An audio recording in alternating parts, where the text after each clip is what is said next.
정말 많은 일들이 있었습니다. 2018년도 한 해 동안이요. 진짜 연초 때는 코스피 3,000 외치면서 우리 모두 열광했잖아요. 근데 코스피 3,000은 고사하고 코스피 2,000포인트 시대도 져버리는 것 아닌가 하는 철렁임도 있었었고요. 그야말로 롤러코스터 장세를 펼쳤던 국내 증시입니다. 물론 나라 밖의 이슈들 때문에 정말 휘둘리는 그런 한 해기도 했죠. 2018년 정리하고요. 2019년도를 향한 희망찬 발걸음을 한번 이분과 함께 떼어보도록 하겠습니다. 키움증권 홍춘욱 투자전략팀장과 함께 할게요. 팀장님 어서 오세요. 네, 안녕하세요. 반갑습니다. 예, 안녕하세요. 올 한 해 어떠셨어요? 힘들었죠. 올 한 해 이제 쭉 한번 되짚어 볼까 하는데요. 네. 정리를 해주신다면요. 일단 뭐 두 가지 서프라이즈가 근데 안 좋은 쪽으로 있었죠. 네, 첫 번째는 미 연준 서프라이즈가 제일 컸습니다. 미국 연방공개시장위원회가 열릴 때마다 가슴 철렁한 순간이 3번이나 있었다라는 것. 특히 6월, 9월, 12월 세 차례의 FOMC 회의는 정말 고통의 연속이었다라고밖에 말씀 못 드릴 정도로 힘든 시기였습니다. 6월 달에는 미 연준이 올해 연에 3번 정도 금리 인상하겠다 그래놓고서 그때 4번으로 바꿨죠. 그리고 9월 달에는 금리 인상한 것까지는 그래도 참을 수 있었는데 그 며칠 뒤에 아직까지 중립금리까지 많이 남았다. 라시라는 표현을 그렇게 쓰면 어떡합니까? 그래서 금융시장에 이때 패닉이 발생하고 특히 시장 금리가 3%를 넘어서는 건 물론 3.2% 그리고 미국의 30년 만기 모기지 금리가 5.1%까지. 그러니 뭐 부동산 시장이 미국도 충격을 받을 수밖에 없었죠. 여기에 이제 12월 달 FOMC에서 또 뭐라고 했냐면 내년 경제 성장률 전망을 기존 2.5%에서 2.3%로 하향하시면서 또 왜 금리를 인상합니까? 그러면 그래 이런 일이 뭐 연이어 벌어지고 여기에 더군다나 트럼프 대통령이 파월 의장 해임하겠다까지 나오면서 시장이 패닉을 일으키는 외풍에 시달렸고요. 두 번째는 뭐 트럼프 대통령 덕분에 2017년이 좀 좋았다면 특히 남북 관계 개선에 대한 희망 속에 올해가 시작됐었다면 이제 반대로 그 중국과 미국 간에 있어서의 걷잡을 수 없는 에스컬레이터 되는 상대에 대한 보복 공격 또는 그에 대한 경고가 나오면서부터 무역 분쟁 이슈가 우리를 흔들었고요. 특히 6월을 돌이켜 보면 10시쯤 돼서 이제 중국장 열기만 하면 그냥 뭐 그 위안화 환율 따라 시장이 움직이던 그런 시기가 참 정말 힘들었던 여름이었지 않습니까? 물론 이제 10월, 11월 지나가면서부터 미 연준 충격이 하도 큰 나머지 다른 쪽에서의 충격은 좀 완화됐습니다만 대신 미국과 중국 간의 무역 분쟁에 대한 우려 속에 끝없이 상대에 대한 공격, 특히 화웨이의 CFO 체포됐을 때가 하이라이트였죠.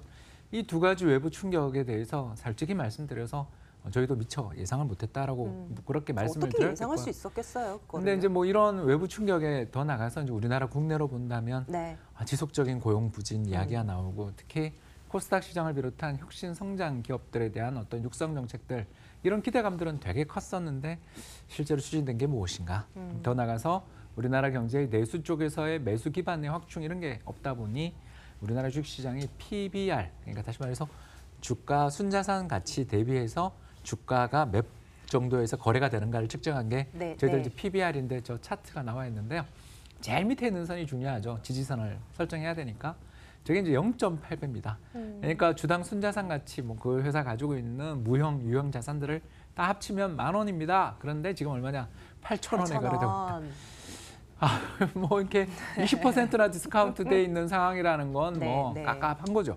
왜 이렇게 됐나? 두 가지 중에 하나 아니겠어요? 그죠? 첫 번째는 내년 이익 전망이 굉장히 어둡다. 또는 두 번째 그 회사가 가지고 있는 자산 가치가 정말 시장 가치인가? 이런 것들에 대한 의문까지 제기될 정도의 레벨이 온 거죠. 물론 2008년 글로벌 금융위기 당시의 주가 레벨이라고 해서 무조건 뭐 시장이 거기서 반등한다 이렇게 말할 수는 없지만 2008년 글로벌 금융위기 이후에 시장이 지금 가장 싼 영역까지 올 줄은 몰랐다. 그리고 이런 저평가된 밸류에이션 매력 또는 밸류에이션의 어떤 이렇게 저평가라는 것을 인지하면서도 여전히 시장에 대해서 어떻게 적극적인 매집 의사를 보이는 주도 세력들이 없다라는 걸 보면 내년 시장에서도 일단 우리나라는 이 수급 부분에 대해서 많은 관심을 가지셔야 될 것 같다. 정리할 수 있겠습니다. 그러니까요. 우리 물건을 산다고 하더라도 대대적인 박앤세일이 들어가면 눈이 그냥 휘둥그레지면서 확 쓸어 모아 사야 되는데 이게 우리 주식시장 아무리 싸졌다고 해도 대대적으로 사들이는 주체가 없으니까 이게 이제 앞이 보이지를 않는다는 겁니다. 그래도 그 외국인 투자자들 말이에요. 최근 들어서 혹은 뭐 수개월 전부터 막 엄청 막 싹 빠져나가는 분위기인 것 같지는 않은데 앞으로는 뭐 10월까지가 어떻게 10월까지가 보십니까? 굉장히 강했고 그 뒤는 최근에 네. 외국인 투자자들의 매매를 보면 이제 풀앤푸시 보지네요. 좀 샀다 팔았다 네, 네. 하면서 시장에 대해서 물론 우리나라에 대해서 적극적인 사자는 네, 아닙니다만 네. 그래도 공격적인 매도 공세는 좀 진정된 것 같은데요. 왜 이런 일이 벌어졌는지 일단 이유를 한번 보셔야 되겠죠. 미국의 달러 가치랑 우리나라 시장에서의 외국인들의 주식 투자 순매수 누적한 차트를 그거보다 딴 걸로 볼까요? 이 수급 동향이 나왔으니까요. 그러면 달러 가치의 변화와 선진국 증시의 상대 강도, 신흥국 증시의 상대 강도 차트를 한번 보도록 하겠습니다. 보시면 빨간 선이 뭐냐 하면 미국의 달러 가치예요. 그래서 빨간 선이 상승 국면에 전입할 때는 파란 선이 떨어지죠. 저 파란 선이 뭐냐 하면 신흥 시장의 선진국 대비 상대 강도입니다. 다시 말해서 파란 네. 선이 2001년부터 시작해서 2010년까지 10년째 꾸준히 오를 때 저 때가 브릭스 펀드 시대입니다. 아하. 네, 그래서 선진국보다는 신흥국에 자금이 몰리던 시기였다면, 예, 그리고 이제 그러다 2011년 자스민 혁명을 전후해서 이제 그때부터 국제 유가가 막 110불 이 정도 있다가 40불, 20불까지 막 떨어지는 시기가 출현하면서부터 네. 또 달러는 강세로 빨간 선이 달러로 강세로 돌아서죠. 저렇게 되는 거죠. 결국 달러 강세 영향으로 상품 시장의 조정이 발생하는 가운데 신흥 시장에 대한 매력이 약화되고 더 나아가서 두 번째는 달러 강세가 출현한다라는 것은 결국 글로벌 투자자들의 투자 성과는 달러로 평가를 받잖아요. 그래서 달러 이외의 자산에 대해서 투자를 하게 되는 경우에는 환차손 문제가 생긴다라는 것을 생각해 볼 수 있겠습니다. 그래서 저 차트에서 보시는 것처럼 빨간 선, 미국의 달러 가치가 지난 6월 그리고 10월에 2단 상승을 하게 되는 시기에는 외국인들이 대규모 매도를 하고 또 신흥시장도 굉장히 약세를 보입니다. 그러나 이제 끝부분을 보시면 11월, 12월에 도달하면서부터 약간 빨간 선의 강도가 조금 약화되는 네. 더 나아가서 신흥시장에서의 패닉도 진정되는 이런 모습을 보여주고 있다고 생각할 수 있겠고요. 결국 2019년에 우리나라 시장에서 반등하기 위한 첫 번째 키워드를 이제 잡을 수 있는 거죠. 바로 달러 가치가 어떻게 움직일 것인가. 그래서 달러가 뭐 그냥 다른 통화에 대해서 다 강세다. 달러 강세다. 계속 이렇게 출현하고 더 나가서 달러 강세의 어떤 지속성에 대한 기대가 부각되면 내년도 수급 재미없는 거고요. 반대로 달러의 강세가 이제 좀 진정되고 네. 더 나가서 달러 이외의 자산에 대해서 투자자들이 좀 관심을 가지는 시기가 온다면 우리나라 시장에서 일단 가장 중요한 직접적인 주가 폭락의 원인이었던 수급 불균형이 해소될 수 있다는 측면에서 달러가 가장 중요한 키워드가 아닌가 이렇게 볼 수 있겠습니다. 그 달러라는 키워드 정말 큰 부분을 작용을 할 것이고 여기 플러스해서 우리 경기의 어떤 경제 여건까지 받쳐준다면 더 좋을 텐데 사실 이 경제 성장률에 대한 부분도 뭐 한국은행에서 2.7로 내세웠던가요? 내년도를요? 이제 정부조차도 정부가 내년 2019년에 대한 네. 경제정책 운용 방안을 내놨는데 네.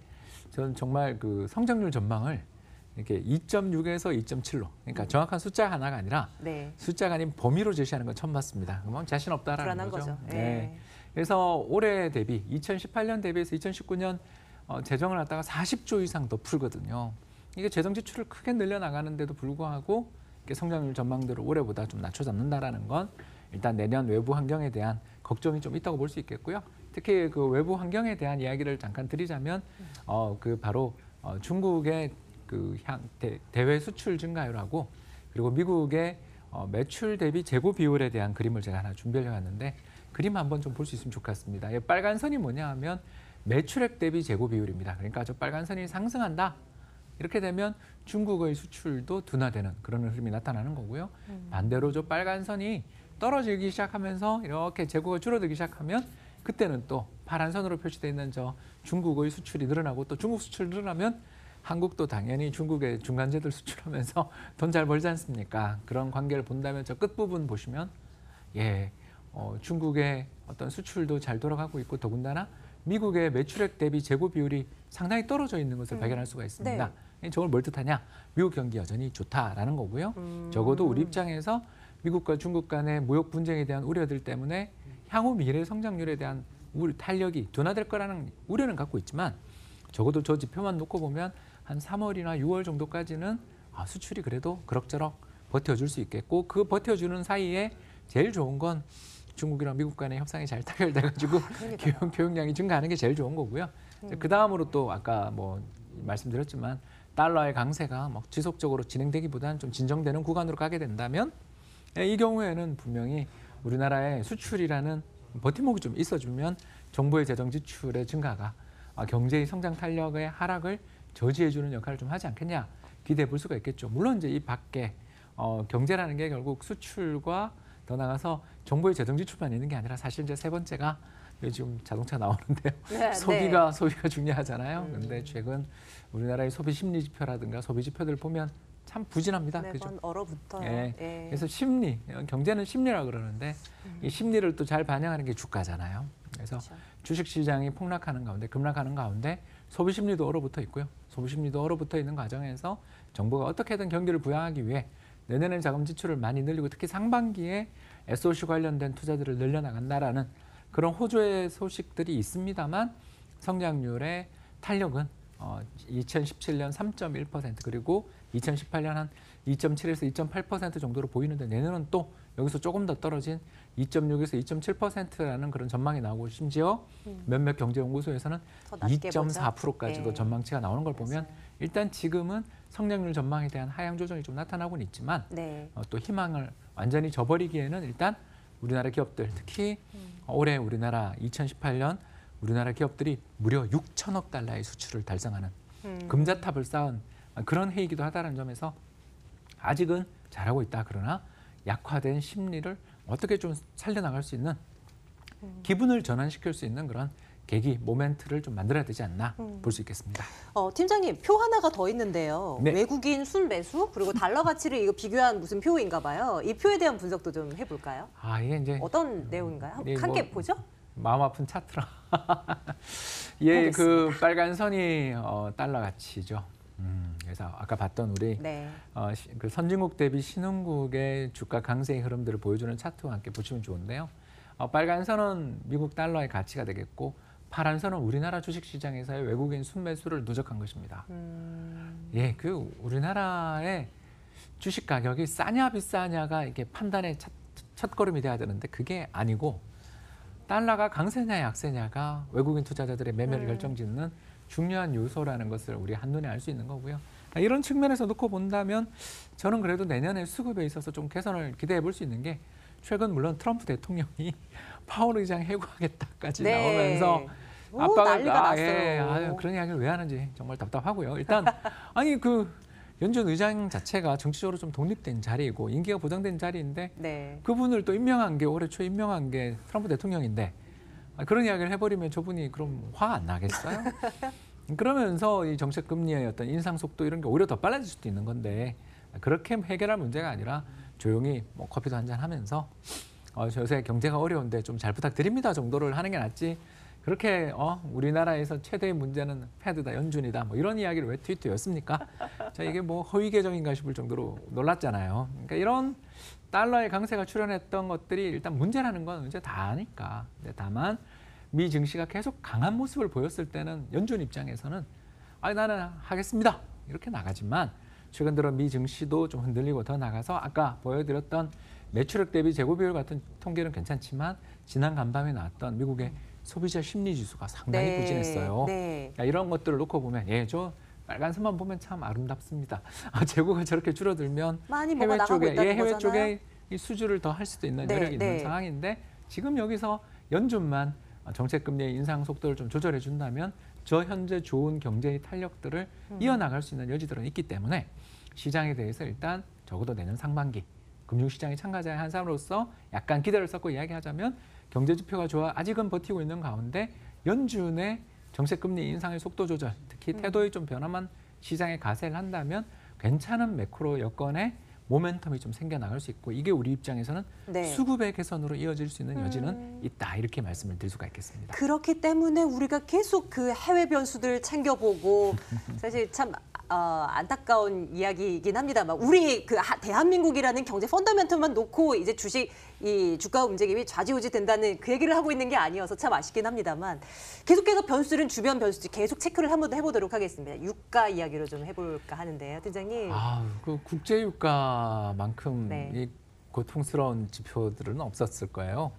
한때 85불, 뭐 80불까지 브렌트 유가 가고 있었는데 그게 지금 40불대로 다 떨어져 있고 특히 뭐 WTI 서부 텍사스산 중진류 같은 경우도 $80를 위협하던 수준에 있었는데 그게 한때 $40까지 가지는 이런 급락세를 보이게 됐던 이유가 뭘까? 이렇게 해보면 두 가지입니다. 첫 번째는 국제 유가를 70불, 80불까지 끌어올렸던 가장 중요한 요인들은 바로 이란에 대한 경제 제재에 대한 우려였어요.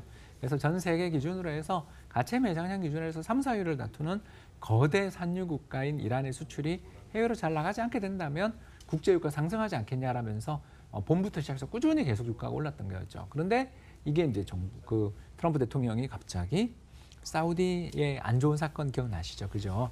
사우디의 그 언론인의 살해 사건 네, 벌어지고 네. 그러면서부터 사우디의 어떤 뭐 감상 가능성들이 퇴조되고 이란에 대한 경제 제재가 완화되는 가운데 일단 공급 차질에 대한 우려가 완화되고 두 번째 저 차트에 지금 나와 있는 것처럼 달러가 계속 강세를 보이는 가운데 그럼 달러보다 비달러 자산인 대표적인 비달러 자산이 금이랑 원유잖아요.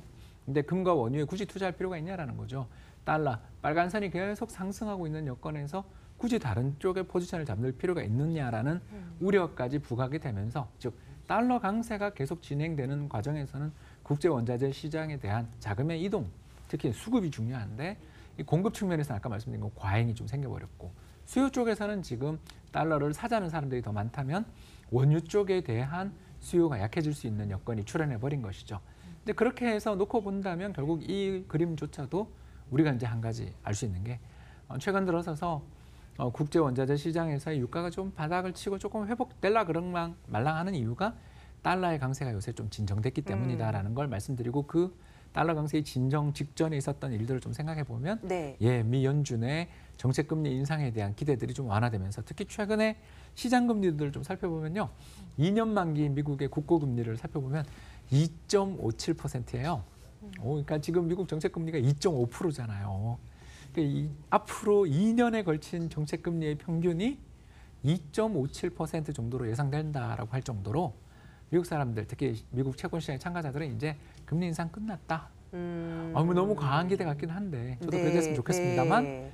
적어도 그런 기대들이 최근에 좀 부각되며 달러가 약세 전환까지는 아니지만 강보합 정도로 흐름을 보이게 되니까 금융시장에 좀 환율도 안정을 찾고 네. 원유 시장도 조금은 반등의 기미가 나오고 있고요. 이 흐름이 나타난다면 적어도 내년 상반기에 유가 반등은 기대해 볼 수 있지 않나 그렇게 기대해 봅니다. 자, 그럼 팀장님, 이제 그동안에 말씀 주셨던 모든 내용 그리고 그 외의 것들도 모두 팀장님의 머릿속에 들어가 있지 않겠습니까?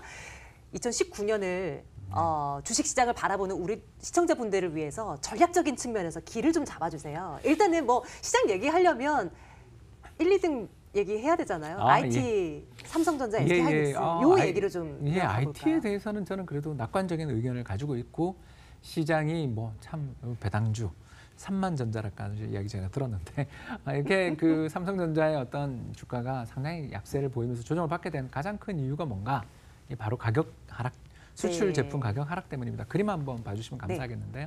저희들이 준비해온 그림은 미국의 테크 펄스 인덱스라는 재밌는 지수 하나와 빨간 선입니다.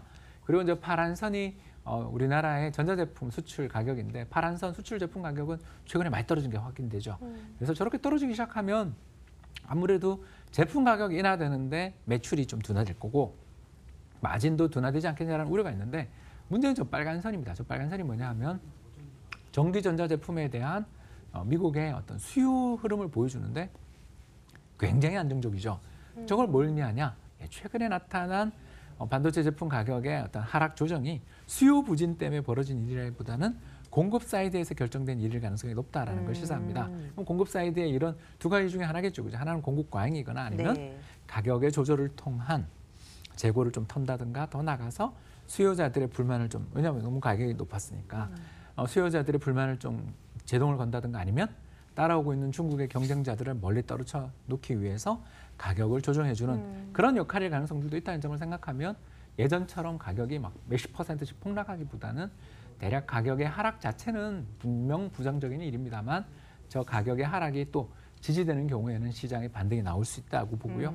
저희들 애널리스트, 저희 회사 애널리스트 의견을 따라보면 한 2분기 정도를 고비로 해서 네. 제품 가격에 또 반등이 나올 여지들은 충분히 있지 않냐라고 생각하고 있습니다. 그래서 우리나라 경제 전체에 있어서 이 IT가 너무 중요한데 IT가 4분기에 분명 저 보는 것처럼 단가 인하된 것은 분명한 사실이지만 반등의 여지들이 충분히 있는 그래서 상반기 중에 이렇게 저평가되어 있는 IT 기업들에 대한 매수 권고 이런 것들을 저희들은 전략으로 좀 제시하고자 합니다. 그 뭐 전체 나라의 경기라던가 뭐 업황도 그렇고 다 사이클이라는 게 있지 않습니까? 그렇죠. 그런 부분들이 이제 돌아설 부분들이 분명히 올 텐데 그 시점을 이제 2분기 즈음으로 이제 내다보신다는 적어도 IT는 것이죠. 그러지 않은가? 예. 한번 기다려 보도록 하죠. 그리고 또 그 IT 외에 또 생각하시는 뭐 좀 괜찮을 만한 업종 뭐 이런 상반기는 역시 지금 턴어라운드 테마가 제일 저는 좀 유망하지 않냐. 턴어라운드 어떤 게 있을까요? 바로 이제 조선과 자동차라는 못난이 형제가 있습니다. 조선은 지금 처신은 완전 들어왔어요. 이제 돌아서고 있는데 물론 뭐 국제 유가가 계속 빠져버리면 또 미리 주문이 감소하는 그런 가능성들이 있는데 아까 말씀드린 것처럼 일단 지금 올해 상당히 수주를 잘하고 있을 뿐만 아니라 더 나아가서 국제 유가의 급락세들이 달러 강세가 좀 진정되는 가운데 좀 그 반등의 가능성들이 존재하지 않는가 저희들 그렇게 생각해 볼 수 있고요. 또 자동차 같은 경우는 팰리세이드부터 시작해서 최근에 나오고 있는 신차들 반응이 상당히 좋다라는 인기 많더라고요. 그 4월에나 살 수 있다고 그러더군요. 그래서 지금 주문에도 그렇죠? 엄청 밀려 있다고 해요. 이제 그런 좀 너무 늦었죠. 사실 이 SUV에 대한 이런 선호가 얼마나 강했는데 이제야 그런 소비자들을 되게 좀 선호를 만족시킬 수 있는 그런 제품이 나왔다라는 건 참 아쉬운 부분이지만 그래도 지금이라도 그래도 저유가 환경에서 저런 연비는 좀 안 좋을지 모르지만 큰 차들이 잘 팔릴 때 저게 이제 드디어 편승할 수 있는 차종 라인업을 갖췄다라는 점을 생각하면 조선 자동차가 좋아 보이고요. 마지막으로 하나만 더 말씀을 드리면 미국의 정책금리 인상의 속도가 조절되거나 이제 동결로 가게 된다면 시장금리가 못 오르지 않겠습니까? 그렇게 될 때 또 배당의 매력들이 참 높아지지 않냐. 그렇죠. 그리고 특히 저희들이 배당주의 월별 퍼포먼스 성과를 살펴보면 연말에 원래 배당은 잘 안 좋고 배당주는 별로 성과가 안 좋고요. 봄에 좋습니다. 왜 그러냐 하면 다 알려진 뉴스입니다만 이 배당 공시 또 배당에 대한 주청 결의 같은 부분이 나오면서 한 번 더 확인하며 배당주를 또 매수하는 그런 흐름들까지 나타난다는 아직 점도 끝난 것이 아니죠, 배당주. 그런 측면에서 일단 저금리 환경이 계속된다라고 가정해 보았을 때는 배당주에 대해서도 한번 상반기에 관심을 가지고 보시면 좋지 않겠는가 그렇게 생각됩니다. 어떤 분위기가 2019년도에 이어질 것인가 우리 팀장님과 함께 말씀을 나눠보고 있는데요. 우리 팀장님께서 투자 전략 팀장 아니시겠습니까? 맞습니다. 주식시장, 근데 이제 주식시장은 다 이제 올킬 하신 거죠. 부동산 시장으로 역시 그렇게 관심을 많이 가지고 계시고 여기에 정말 또 엄청 탑으로 이제 전문가로서 뭔가 올라가는 그런 느낌이어서요. 부동산 시장에 대한 이야기를 또 우리 시청자분들께서 정말 궁금해하세요. 어떤 뷰를 가지고 계신가요? 여전히 강세 뷰인데요. 이제 다만 상반기까지는 좀 쉬어간다 정도 생각을 하고 있습니다. 얼마 전에 3기 신도시 그거 발표되고 그랬잖아요. 근데 이제 3기 신도시가 발표된 건 굉장히 중요한 전환이고 아주 박수받을 만한 정책입니다. 다만 작아요. 그러니까 뭔 말이냐면 2011년, 10년 이후부터 수도권에 평균 공급돼 있는 택지 그 공급 규모가 한 700만 평방미터 정도 매년 공급이 됐는데 근데 그 이전에가 평균 1,500만, 2,000만 평방미터가 공급되던 게 거의 3분의 1 절반 수준 이하로 줄어들어 있는 상황에서 이제 나오는 공급인데 그 공급조차도 2천만 평방미터 규모 정도에 불과하기 때문에 이전에 존재했었던 공급 부족을 완전 완화하기에는 다시 말해서 타는 목을 이렇게 갈증을 시켜주기에는 좀 규모도 적고 두 번째가 광역교통망의 확충을 비롯한 다양한 교통망에 대한 확충 이야기를 하는데 아시는 것처럼 저 상암동에 있는 월드컵 대교 저 원래 개통식이 2015년이었던 게 지금 이러다가 카타르 월드컵 대교 되겠다고 지금 그러고 있지 않습니까? 그만큼 우리나라가 이 사회 간접 자본 교통망 확충에 시간이 많이 걸립니다. 이게 왜냐? 재정을 과감하게 투입을 해야 되는데 지난해나 올해나 우리나라 정부가 재정을 너무 안 썼죠. 그런 측면에서 본다면 앞으로 좀 이런 관련돼 있는 적극적 투자와 그리고 예타 기관의 어떤 면제나 생략 또는 더 나가서 이 부분에 대한 국책 사업화 같은 이런 조치가 나올 때까지는 일단 공급 부족이라는 그 흐름 자체는 사라지지 않았다. 다만 주식시장의 급격한 조정에서 비롯된 최근에 경기에 대한 불확실성, 불안감들이 존재하는 상황에서 부동산 시장은 조금 쉬어가는 분위기는 내년 상반기 정도까지는 이어지지 않겠는가 생각하고 있습니다. 네, 아듀 2018, 웰컴 2019, 황금 돼지의 해를 큰 그림을 한번 이분과 함께 그려보았습니다. 2019년도 한 해도 저희 투자자분들을 위해서 좀 많이 애써 주십시오. 그리고 저희 쪽 많이 또 출연도 좀 부탁드리고요. 기원증권 홍춘욱 투자전략팀장과 함께 말씀 나눴습니다. 팀장님 고맙습니다. 감사합니다.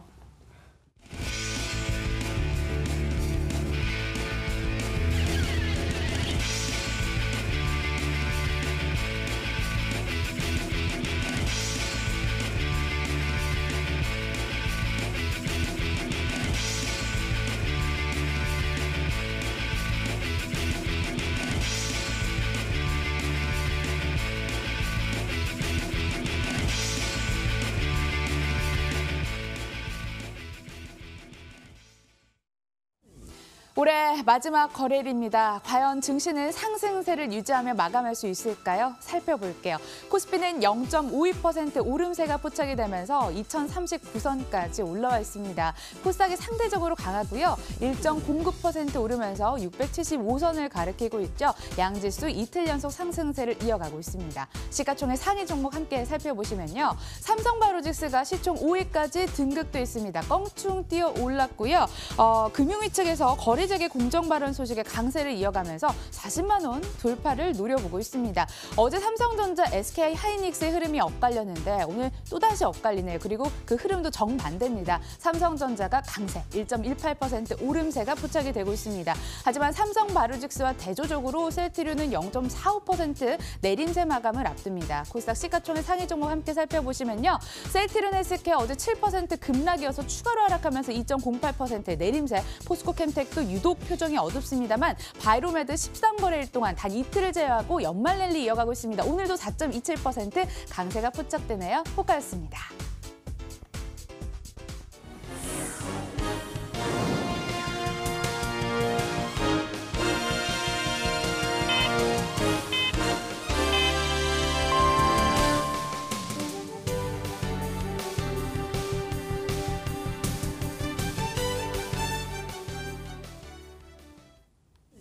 (2018) 마지막 거래일도 이렇게 마감이 됐습니다. 양시장 기분 좋게 상승하면서 마감을 지었고요. 1월 효과를 염두에 둔 매수세가 포착됐다는 해석과 함께 그동안 신흥국 증시의 발목을 잡았던 고유가, 고금리가 점차 부담이 완화됐다는 해석도 함께 나왔습니다. 이렇게 되면 코스피는 0.62% 상승하면서 2041.07포인트, 코스닥은 1.17% 뛰어오르면서 675.72포인트에 오늘 시장을 마무리했습니다. 수급 살펴보도록 하겠습니다. 폐장일을 맞아서 거래 자체는 한산한 모습을 보여줬습니다. 그나마 외국인이 1,300억 원대 매수를 기록하면서 지수를 상단으로 이끌었고요. 개인 어제 또 양도세를 피하려고 매도했던 개인 투자자들이 증시에 회귀하는 모습도 연출이 됐는데 오늘은 관망으로 대응했습니다. 기관이 1,000억 원 넘는 매도를 기록했습니다. 코스닥 수급도 함께 살펴보시죠. 외국인과 개인의 쌍끌이 매수가 유입이 됐습니다. 개인이 410억 원, 외국인은 644억 원의 매수 우위. 하지만 기관은 엇박자를 탔습니다. 1,000억 원 넘는 매도로 기록을 했네요. 자, 증시가 상승세를 기록하자 여러 섹터들이 상승을 했고 특히 경기 방어적인 성격을 가진 섹터들의 상승세가 두드러졌습니다. 그중 통신주뿐만 아니라 5G 관련주의 상승도 있었습니다. 미국이 중국의 통신장비 업체 제재를 검토한다는 소식에 국내 업체들이 점유율이 향상할 것이라는 관측까지 예측이 되면서 솔리드, 대한광통신, KMW 같은 종목들이 강세를 보이면서 마무리를 지었고요. 다음 섹터도 살펴보시죠. 남북 경협주들이 또다시 상승했습니다. 테마 안에서는 섬유유복 관련주가 테마 안에서도 두드러진 강세를 보였고요. 신원, 좋은 사람들이 눈에 띄죠. 4% 강세. 이 밖에도 조비, 삼천리 자전거 같은 종목들이 상승하면서 오늘 장을 마감 지었습니다. 올 한 해 수고 많으셨고요. 마감 분위기 함께 돌아봤습니다.